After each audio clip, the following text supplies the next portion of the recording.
Couple जानते हो, दूसरे एक दूसरे मोहब्बत करने वाला, वो जोड़ा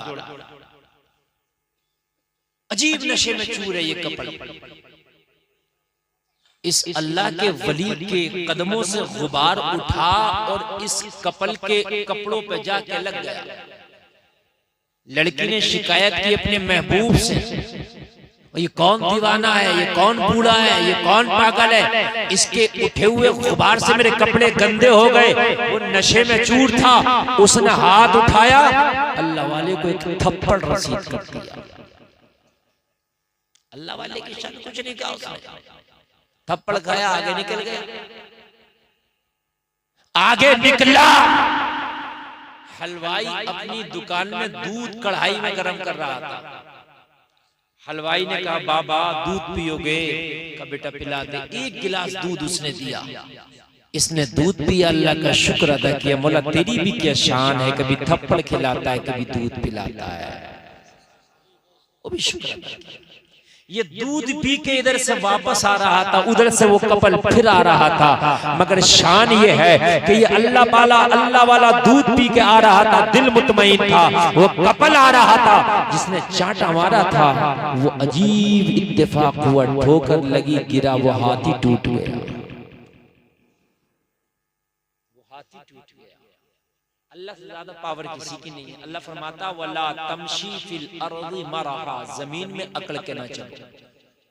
अल्लाह फरमाता तुम्हारी औकात क्या है, तुम एक नापाक कतरे से पैदा किए गए, जो पीठ से निकलता है मर्द, वो नापाक कतरा अगर कपड़े पे लग जाए तो नमाज ना हो। उस नापाक कतरे से अल्लाह ने हम सबको पैदा किया, ये हमारी औकात है। और अल्लाह फरमा रहा है कि तुम अपने हुस्नों पे, अपनी जवानियों पे, अपनी खूबसूरतियों पे नाज कर रहे हो, उस पे नाज ना करो। सुम्मा रददनाहु अस्फला साफिलीन में फिर नीचे की तरफ तुम्हें भेज दूंगा, नीचे की तरफ लौटा दूंगा। अगर जवानी है तो बुढ़ापा आएगा, अगर हुस्न है तो कब्र में तेरी गालों की गोश्त को मिट्टी खा जाएगा। वो भी तो वक्त आएगा ना, जवानी है तो बुढ़ापा भी आएगा कि नहीं आएगा। ये जो तेरा हुस्न है, इसको कब्र के कीड़े भी खा जाएंगे कि नहीं खा जाएंगे। तो नशा किस बात का, गुरूर किस बात का, तकब्बुर किस बात का। लोगों इसका हाथ टूटा हुआ है, हाथ टूटा हुआ देखा, अल्लाह वाले ने कहा क्या हो गया, ये कपल इस अल्लाह वाले के कदमों पे गिर गया, हुजूर माफ कर दे, जिस हाथ से मैंने थप्पड़ मारा था वो हाथ ही टूट गया, मुझे माफ कर दे, पता नहीं आपकी बददुआ तो नहीं लग गई। अल्लाह वाले ने कहा, वो लड़की माफी मांग रही थी, कहने लगे चुप जा, तेरा बीच में बोलने का मामला नहीं है, ये मामला महबूबों का है। लड़की बोली क्या हुआ? अल्लाह वाले ने कहा मेरे पैर से गुबार उठा, तेरे महबूब को गुस्सा आया, उसने थप्पड़ मार दिया, और जब मेरे महबूब खुदा को जलाल आया, उसने हाथ ही तोड़ दिया। नारे तकबीर, नारे रिसालत, मसलके आला हजरत, फैज़ाने सरकारे मदीना, फैज़ाने गौसे आज़म, जिंदाबाद। ये तो मामला चाहत का है। लोगों जो कमजोर है, जिसे सता रहे हो सकता है कि उसका मामला अल्लाह से इतना करीबी है, उधर उसकी दिल से आह निकले, बाबे इजाबत से टकरा जाए, तू तबाह बर्बाद हो जाए, तबाह बर्बाद हो जाए। भाई स्टेज की चाय भी खत्म करो, ये लोग ऐसे इस चाय को भी ऐसे देख रहे हैं जैसे कोई हेलीकॉप्टर आ रहा है, इनको ये पता नहीं है, ये ऐसे देख रहे हैं। मैं बिल्कुल आपका डिस्टर्ब नहीं चाहता, अगर आप डिस्टर्ब करते रहेंगे तकरीर नहीं करके दूंगा मैं बिल्कुल भी। हाँ बिल्कुल आप डिस्टर्ब नहीं चाहता मैं, आप बिल्कुल बोले नहीं, बात नहीं करें आपस में। हाँ बिल्कुल आप अगर आप इस तरीके से करेंगे मैं बोल ही नहीं पाऊंगा, इसलिए मेरी जो तकरीर होती है वो आवाम से मिलजुल के होती है। आप मुझसे मिल के सुनेंगे तभी हो पाएगी, वरना मुझे कुछ याद ही नहीं आएगा। तवज्जो फरमाते जाएं, किसी के दिल को ना दुखाना। शहरों के अंदर लोग क्यों खुशहाल होते हैं सुने आप, शहर में रोजी सबसे पहले मिलती है, देहात में बाद में, जबकि धान देहात में पैदा हो रहा है, गेहूं देहात में पैदा हो रहा है, गन्ना देहात में, लेकिन चाय अच्छी शहर का पीता है, चावल देहात में लंबा शहरी खाता है, देहात में इतना लंबा चावल नहीं खाएगा, शहर में लंबा खाएगा। मैं सही बता रहा हूं आपको।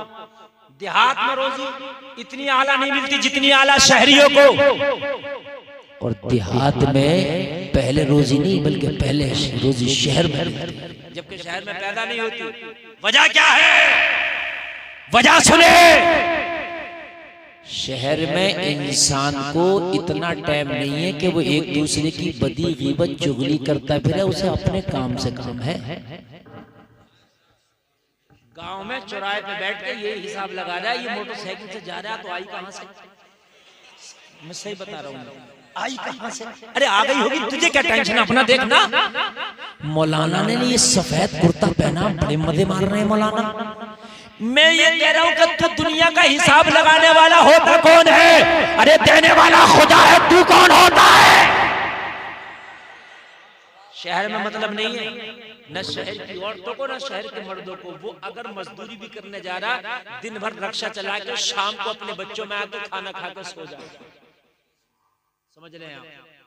शहर में बुराइयां जरूर है मगर उससे ज्यादा अच्छे काम भी होते हैं। समझ रहे हैं आप? गांव में गुंडई, दबंगई, दहशतगर्दी, चौधराहट, नंबरदारी सब में चलती है। शहर में नहीं है इतना टाइम किसी को। समझ लें आप? नहीं है इतना टाइम। इसलिए लोगों, शहर के अंदर मामले ये हैं कि सुकून ज्यादा रहेगा।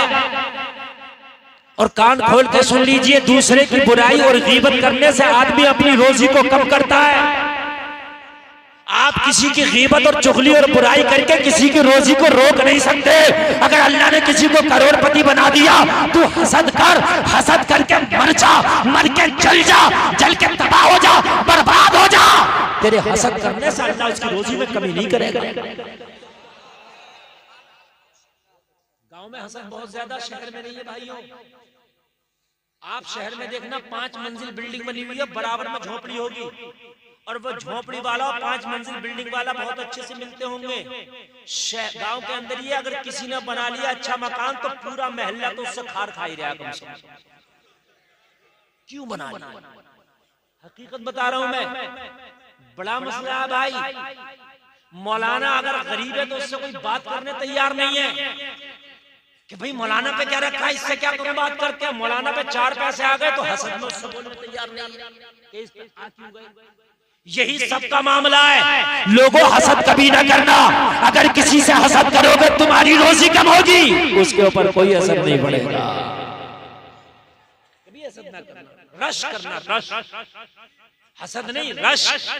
या अल्लाह, तेरा क्या कुदरत है कि तूने मेरे भाई को इतना नवाजा है। मेरे मौला, अगर तूने इसे नवाजा है तो मुझे भी नवाज दे। तो क्या उसके खजाने में कमी है? अच्छा एक बात बताओ, उसने तुम्हारे पूरे गांव को मालदार बना दिया, गोल्ड, मेरी जेब से क्या गया? बता दो मुझे। कुछ नहीं गया ना। और वो चाहे तो मुझे भी कर देगा मालदार, कर देगा कि नहीं कर देगा? और मैं जलूं तो गोल्ड को क्यों माल मिल गया, क्यों माल मिल गया, क्यों माल गया, गोल्ड वाले क्यों मालदार हो गए? तो भाई मैं तो तुम्हारा तो कुछ नहीं बिगाड़ पाऊंगा, मगर अल्लाह से डायरेक्ट दुश्मनी कर ली मैंने। कर ली कि नहीं कर ली? देने वाला वो है, और उसके देने में मैं कह रहा हूँ ये क्यों दे दिया। ये बात समझ रहे कि समझ रहे? मैं किसी को भी कोई चीज दे दूं, आप कहे भाई आपने क्यों दे दी, तो मैं उससे मैं कहूंगा तू कौन होता, मैंने दे दी। यही कहूंगा कि नहीं कहूंगा? आप कहोगे हजरत आपने उनको तो दे दिया, थोड़ा बहुत हमें भी दे दे, तो हो सकता है आपको भी दे दूं, है कि नहीं?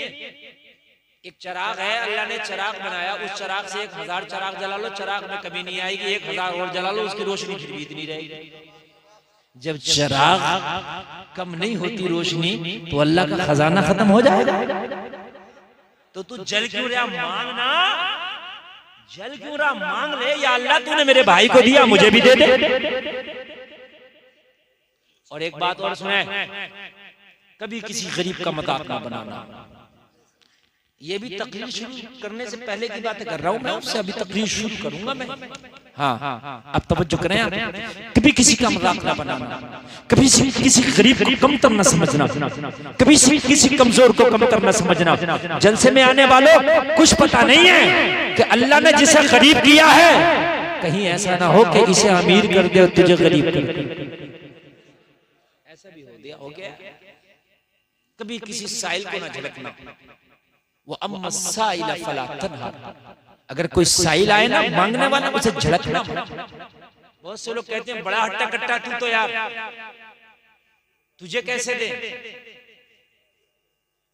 बहुत से लोग कहते हैं कि साहब मैं फला जगह से आया हूं, मुझे यार एक वक्त का खाना दे दो, तो पूरी इनकारी करने लगते जैसे सीबीआई बिठा दी। कहाँ रहते हो, कौन सी बस्ती में रहते हो, और भाई तुम तो अरे यार क्या मतलब है, तुम 50 का नोट देके इसके एक वक्त का खाने का काम खत्म करना। पूरी सीबीआई क्यों निकाल रहा है, क्यों जलील कर रहा है तुमसे? क्या मालूम जो वाकई में हाजतमंद हो, और अगर वो हाजतमंद नहीं भी है तेरे आगे उसने यार दस्ते सवाल फैलाई दिया तो अब दे दे। बात समझ में आ रही है कि नहीं आ रही है? अब दे दे।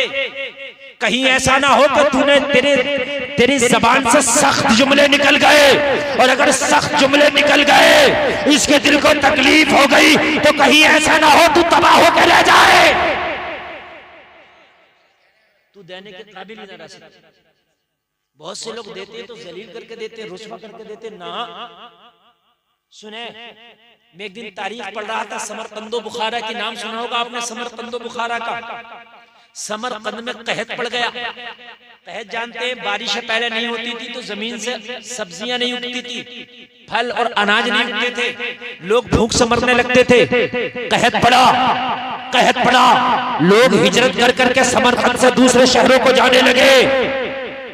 एक सैयद आले रसूल बेवा खातून थी, छोटे छोटे बच्चे थे, छोटे छोटे बच्चे समरकंद से हिजरत करके ये बुखारा चली गई।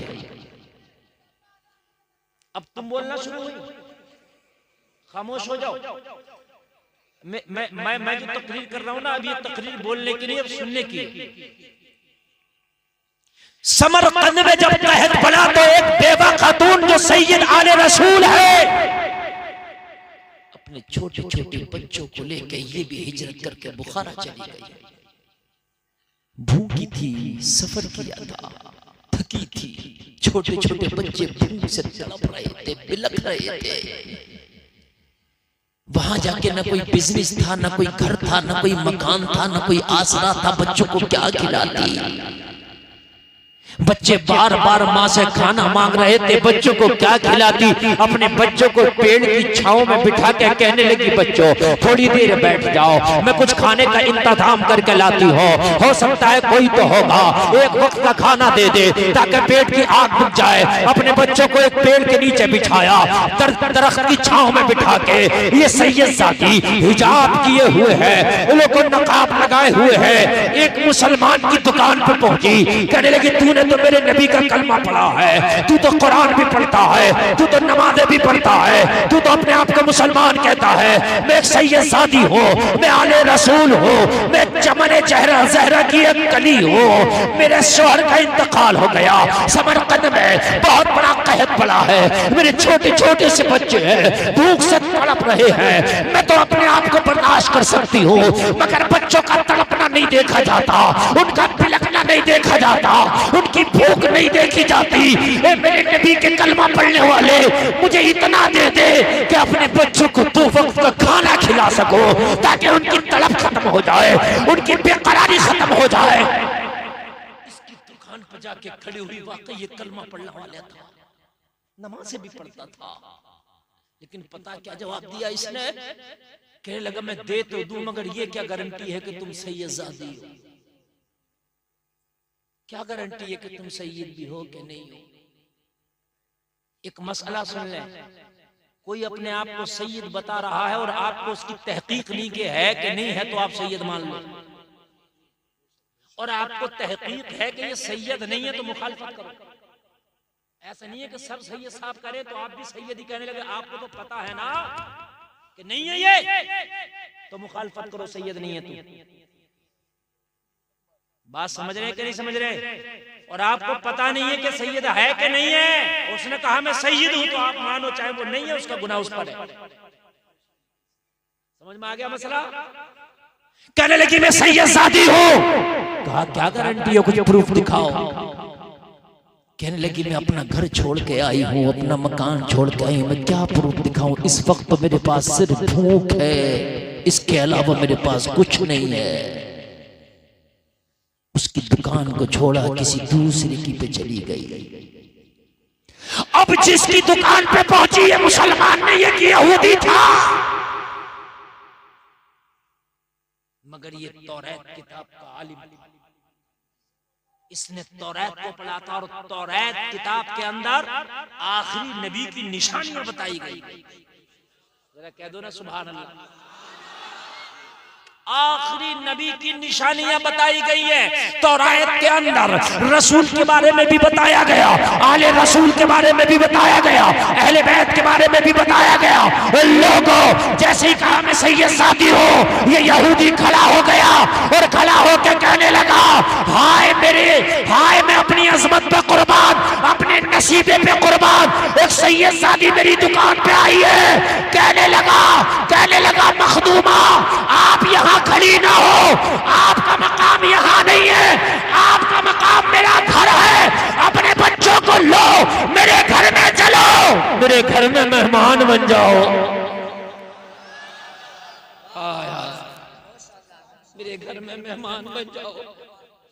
ए मखदूमा आप यहाँ खड़ी अच्छी नहीं लगती, आप तो शहजादी है और शहजादी बाजार में खड़ी हुई अच्छी नहीं लगती। शहजादी तो महल की मालकिन होती है। मेरा घर, मेरी कुटिया, मेरी झोपड़ी आपके लिए हाजिर है, मेरा मैन कमरा आपके लिए हाजिर है। बच्चों को लेकर चलो, मैं वही खिदमत करूंगा, जितने दिन चाहो रुक जाना, जितने दिन चाहो मेहमान नवाजी करना। कहने लगा ए सैयदजादी मैंने तौरात में पढ़ा है आखिरी नबी की निशानी ये होगी कि नबी और नबी के घर वाले खुद फाके से भी रहेंगे मगर भूखों को खाना खिलाते रहेंगे। तुम तो वो हो कि तुम तो भूखों को खुद पेट से पत्थर बांध लेते हो और भूखों को खाने खिलाते हो, तुम तो खुद वो हो। मैं समझता हूं शहजादी बच्चों की भूख ने तुझको रुकने ना दिया, लेकिन तू अपनी भूख की बात होती तो शायद सवाल लग। हाय हाय अपने घर ले गया, दुकान बंद कर दिया और घर ले जाकर अपनी बीवी से कहने लगा मेरा जो खास कमरा है उसमें इतर छिड़क दे। हाय हाय मेहमान नवाजी भी दो तरह की होती है, एक होती है नॉर्मल सी आ जाओ भी मेरे घर पे आ गए खाना खा के चले जाना, एक होता है कि दिल बिछा देना मेहमान नवाजी के लिए। एक होता है नॉर्मल सा आना भाई हजरत चाय पी के चले जाओ खाना खा के, एक ये हो गए मेहमान नवाजी, और एक होता है दिल बिछा देना। इसने दिल बिछा दिया। हाय कहने लगा अपनी बेगम से बेगम मेरे खास कमरे को साफ करके पोंछा लगा के इतर छिड़क दो। कहने लगी क्या हुआ? कहने लगी मेहमान आए हैं। कहने लगी आज तक तो तूने किसी के लिए अतर नहीं छिड़कवाया था, कैसा मेहमान आया है? तो कहने लगा ये ऐसा मेहमान है जो कायनात के मालिक हैं। वो मेहमान आए हैं जो दुनिया और जन्नत के मालिक हैं। वो मेहमान है। ये जुमला हजरत ज़ैनब ने भी यजीद के दरबार में बोला, नहीं हजरत फिज़्ज़ा ने भी यजीद के दरबार में बोला। जब यजीद के सामने हजरत ज़ैनब को और असीराने करबला को और हुसैन की बेटी को, हुसैन के सरे मुबारक को, इमाम ज़ैनुल आबिदीन को बेड़ियों में जकड़ के और कैदी बना के जब यजीद के दरबार में पेश किया गया तो यजीद ने कहा था कैदी कहाँ है, मेरे सामने लाओ। तो हजरत फिज़्ज़ा जो हजरत फातिमा की कनीज हैं वो जलाल में आ गई और यजीद से कहने लगी ओ कुत्ते अपने दिमाग का इलाज कर, ओ कुत्ते अपने दिल का इलाज कर। तो जिन्हें कैदी कहता है रब काबा की कसम ये कैदी नहीं दुनिया और जन्नत के मालिक है। जिन्हें तो कैदी कहता है ये कैदी नहीं है दुनिया और जन्नत के मालिक है। हाय अपनी बीवी से ये यहूदी बोला तुझे पता नहीं है शहजादी ये मुस्तफा आई है, चमने ज़हरा की कली आई है। लोगों इसने अपने कमरे को खास तरीके से तैयार किया, अतर लगा के मुअत्तर कर दिया। शहजादी से बोला मेरे कमरे में विराजमान हो जाओ। शहजादी जब कमरे में आ गई कहने लगा ओ शहजादी मैंने कमरे को पोंछा लगा दिया, नमाज भी पढ़ सकती है। मैंने पोंछा लगा दिया है, नमाज भी पढ़ सकती हो। और कहने लगा अब दुकान नहीं खुलेगी जब तक आप मेहमान नवाजी में रहेंगे, अब नहीं खुलेगी दुकान। दरवाजे पर खड़ा हो गया, कहने लगा मैं खादिम की हैसियत से खड़ा हूँ, दरवाजा बंद कर लें और खाना खा के आराम कर लें, जब जब जरूरत हो पूरी रात अवेलेबल रहूंगा, खाली कुंडी खटखटा देना, ये गुलाम हाजिर हो जाए। अगर गर्म पानी की जरूरत पड़े ना तो कुंडी खटखटा देना, ठंडे की जरूरत पड़े ना तो कुंडी खटखटा देना, जो चाहिए शहजादी बोल देना। आज मेरा नसीबा है कि आप मेरी मेहमान बनी हो। शाम आ गई, खाना खाया, नमाज पढ़ी, और नमाज पढ़ने के बाद मैं अपने बच्चों के साथ ये सैयदजादी ने आराम के लिए लंबी सांस ली दी और आराम में चली गई। और ये अपने दरवाजे पर खड़ा, खड़े खड़े खड़े खड़े आधी रात आ गई। इंसान है, बशरी तकादे हैं, दिन भर का थका है, खड़े खड़े खड़े खड़े ऊंग आने लगी। ऊंग समझते, नींद के झोंके आने लगे, थका हुआ था, बैठ गया। बैठा तो हल्की सी ऊंग ज्यादा आ गई,